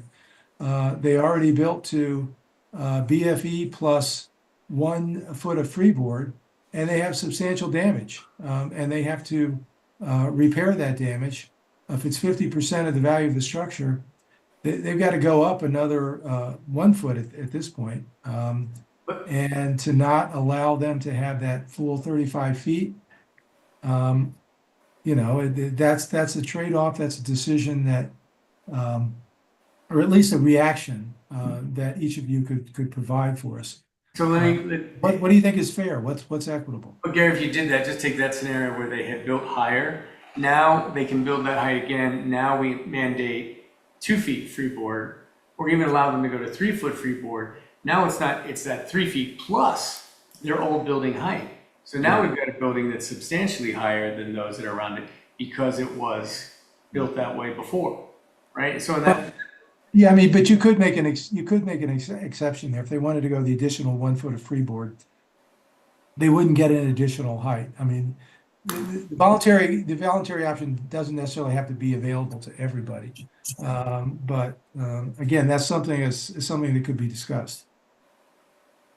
And I think the other thing to remember is it doesn't just because they have a 50% ratio of the value of the home versus the cost of new construction doesn't mean that they're tearing it down or building a new home. I mean, first of all, we have to determine who's going to assess the value of the structure. Are we going to require appraisal from an independent firm that town has selected 3 and you use them, so we determine the value of the home. And let's just say the value of the home is $2 million and they have $1.1 million in repairs, but the structure, the exterior of the structure has been built with concrete, so they don't necessarily have to tear it down, but they do have to do all the repairs in the interior. So, now we're raising the whole structure. So I think there's a number of considerations in how that's determined. Yeah, I think there is rules, so FEMA, in terms of substantially damaged or substantially improved, they have very specific requirements, and it has to be, they do some look back. So you can't do, let me do a little bit this year, a little bit next year, a little bit. So they look back, and it has to be, if you're doing more than 50% of the, and I'm going to ask Jim on this one, but I think whatever the appraised, what the market value is, and they look back over all It's the. actually, we don't go by the market value. We have to have an independent appraisal that is done by somebody who's licensed and certified to do structure, to appraise a structure. So you can't go by a market value of what it is, and that's what we have to do. So it's a different thing. Yeah, And insurance doesn't go also. We don't go by insurance. Hmm. It has to be appraised by somebody who knows what the structure is worth. because I got in the mail within the last 30 days, an appraised value, I guess, for tax purposes. Yes. Well, that's a whole different thing. That's your Property tax. package. But the value that they appraised it isn't really what market would dictate. Right. Well, it depends on how you look at it. You may want it lower than what the market wants it. For tax purposes, yes. Yes, And you're selling it. But it is only the value of the structure. that's correct. Right. Yeah, Not the land also, just the structure? just the structure, yeah. So we're getting close. I think it might be good just to do one more. We'll just do scenario 2 and then we'll close up for the night. Because I think it's a good one because it talks about conforming and non-conforming. So Gary, do you just want to walk us through scenario 2 and then we'll adjourn? Yeah, this would be a post-firm property, a property that was built after the adoption of the flood insurance rate maps. But this is similar to what I mentioned earlier. It was built to the earlier townwide height standard of 35 feet, which is measured from the crown of the adjacent roadway. It's in an AE6 flood zone, and the elevation of the lot is already 3 feet above sea level. So it's severely damaged by a storm. The cost to repair exceeds 50% of the structure's value. And so the property must be elevated. Let me get to the rest of my description here. So to satisfy the requirements, the first floor must be raised by 3 feet from the ground to meet the FEMA base flood elevation of 6 feet. And then under the new freeboard standard, it would have to be raised an additional 2 feet. So a total of the first floor would have to start 5 feet off the ground. So although it's not a pre-structure, the question here is, should the owner be able to elevate the structure in the same configuration despite exceeding the maximum height limit? So we got the same consideration again in terms Yeah, of and the height before.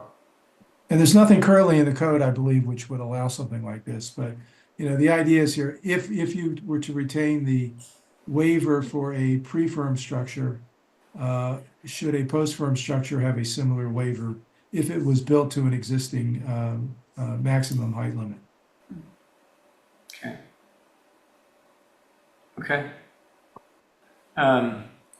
So we're getting to 5-7, so I want to respect everybody's time here. So I would ask everybody give this a read, give it some thought, and I'll put it on the agenda for the next meeting, and we can come back and just kind of consider it some more and see if there's some. Just all you need to do is think about, if you were the homeowner, what would you want, right? What would you want to build to 35 feet? Would you want to be able to put it?